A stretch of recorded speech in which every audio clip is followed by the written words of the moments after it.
Sebelumnya pemirsa, polisi menangkap Direktur PT Teradrone Indonesia, Michael Wisnuwardana di sebuah apartemen di kawasan Jakarta Selatan. Wisnu ditangkap setelah ditetapkan sebagai tersangka. Bila tindakan segera Gini Pak, tapi nggak bisa lagi, Bapak mau gini-gini Pak juga. bukan surat yang saya terima itu kan besok jam 10. Ya, jadi gini Pak, proses hukum juga tetap berlanjut. Kita juga cari alat bukti. Harusnya kalau tadi Bapak datang, mungkin Bapak bisa ngasih pembelaan apa kayak gimana. Tapi kita juga data dalam perjalanannya kita ketemu alat bukti lagi yang menentukan Bapak sudah cukup menentukan Bapak sebagai tersangka. Jadi kita Tanpa informasi dari saya, maksudnya gitu. Tanpa ada keterangan dari Bapak, ya sudah ditemukan alat bukti yang menentukan Bapak sebagai tersangka. Jadi kita gelarkan dan kita timbulkan surat perintah penangkapan bersama Bapak sekarang. Dan juga ini surat perintah penggeledahannya Pak. Dan juga ini surat perintah penyitaannya. Penyitaan apa itu?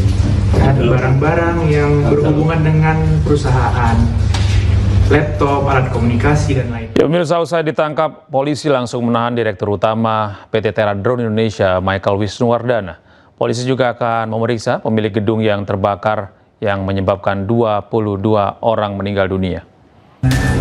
Tapi kita juga data dalam perjalanannya kita ketemu alat bukti lagi yang dari Bapak. Usai ditetapkan sebagai tersangka, Direktur Utama PT Teradrone Indonesia, Michael Wisnuwardana, langsung ditahan. Kasat Reskrim Polres Metro Jakarta Pusat, AKBP Robi Saputra mengatakan, Dirut Teradrone dijerat pasal 187 KUHP tentang perbuatan yang mengakibatkan kebakaran, pasal 188 tentang kelalaian, dan pasal 359 tentang kelalaian yang sebabkan orang lain meninggal dunia. Polisi tetapkan Dirut PT Teradrone setelah memiliki 2 alat bukti dan periksa saksi. Sudah ada cukup bukti, 2 permulaan bukti cukup, dan keyakinan penyidik terhadap tindak pidana yang dilakukan oleh saudara MW. Ya. Mungkin buktinya apa Pak? Kayak perizinan, surat atau gimana? Ya, ada keterangan saksi, dokumen, dan bukti-bukti lain yang ditemukan di lokasi. Selain menetapkan Dirut PT Teradrone, polisi juga akan periksa pemilik gedung. Sementara terkait pasal yang disangkakan, Dirut Teradrone Indonesia terancam hukuman 12 tahun penjara. Ya, pemirsa, Direktur PT Teradrone Indonesia, Michael Wisnuwardana, yang menjadi tersangka merupakan lulusan Teknik Dirgantara ITB. Gabung dengan Teradrone Indonesia di tahun 2019 dan terlibat dalam banyak proyek pemetaan nasional pada tahun 2024 hingga 2025.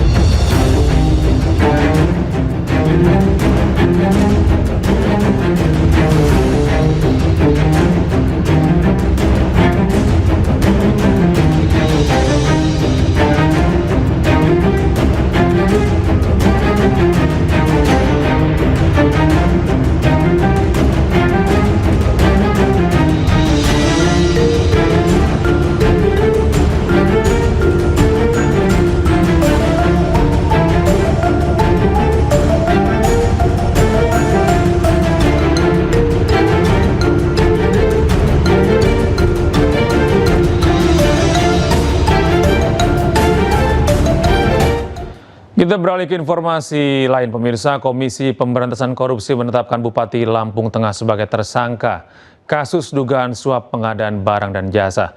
Ardhito Wijaya diduga menerima uang hingga 5,75 miliar rupiah.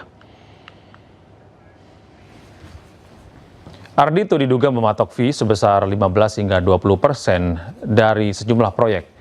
Menurut KPK, uang hasil korupsi tersebut digunakan untuk membayar pinjaman bank atas kebutuhan kampanye pilkada.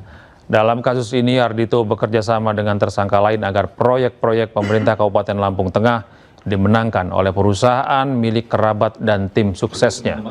Selain Ardhito, KPK juga menetapkan 4 tersangka lain yang berasal dari anggota DPRD dan Direktur PT LKK Mandiri. Dalam OTT ini, KPK juga menyita uang tunai 193 juta rupiah dan 850 gram logam mulia. sehingga total aliran uang yang diterima oleh AW mencapai kurang lebih 5,75 miliar rupiah, yang diantaranya diduga digunakan untuk A. Dana operasional Bupati sebesar 500 juta rupiah, dan B. Untuk pelunasan pinjaman bank yang digunakan untuk kebutuhan kampanye di tahun 2024 sebesar 5,25 miliar rupiah. Sementara itu pemirsa, saat digiring ke mobil tahanan, Bupati Lampung Tengah Ardhito Wijaya justru menggoda jurnalis wanita. Ardhito menyebut jurnalis yang bertanya kepada dirinya, "Kamu cantik hari ini." Ngomong dulu dikit Pak, baru kasih lewat. Ngomong dulu.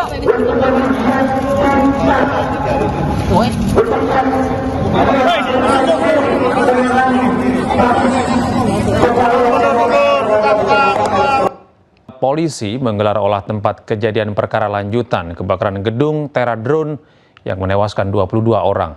3 korban selamat dihadirkan dalam olah TKP lanjutan oleh Puslap 4 Mabes Polri. Olah TKP lanjutan tim Puslap 4 Mabes Polri dilakukan untuk mengungkap misteri penyebab terjadinya kebakaran maut yang menewaskan 22 orang. Selain menghadirkan korban selamat, polisi menyita sejumlah barang bukti berupa sisa baterai tipe 4 sel dan 6 sel dari sisa-sisa kebakaran. Seluruh barang bukti dibawa ke laboratorium forensik untuk diperiksa. Hasilnya kemudian akan diserahkan kepada penyidik Polres Metro Jakarta Pusat. Kami mengumpulkan kembali barang bukti. Di antaranya ada sisa baterai tipe 4 sel dan 6 sel. Ya, dari sisa kebakaran yang berada diduga di titik awal api terjadi, yaitu tepatnya di lantai 1 di gudang. Ada yang menyebutnya gudang 2, ada yang menyebutnya tempat inventory. Dan kini kita beralih ke informasi berikutnya, pemirsa. Gubernur Aceh Muzakir Manaf memperpanjang masa tanggap darurat bencana selama 14 hari ke depan. Pria yang akrab disapa dengan Mu'alim itu menyebut daerah yang sebelumnya terisolir kini sudah bisa dikunjungi.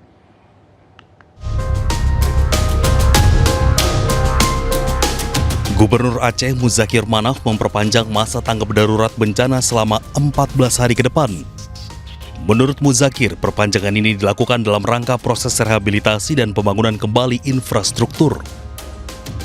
Mu'alim menjelaskan saat ini seluruh wilayah terisolir sudah mulai bisa dikunjungi. Lebih lanjut, Gubernur Aceh ini akan berusaha dengan maksimal untuk memenuhi kebutuhan masyarakat, salah satunya kebutuhan air bersih. Sedang kita siapkan dan sudah kita siapkan. Memang kita kurang, kan? Tapi apa boleh buat, ya nanti akan nyusu di lapangan, ke lapangan supaya masyarakat betul-betul dapat air bersih lah. Selain membutuhkan bantuan dan air bersih, masyarakat yang terdampak bencana membutuhkan tenaga medis. Sebab sejumlah warga yang terdampak ada yang mengalami sakit.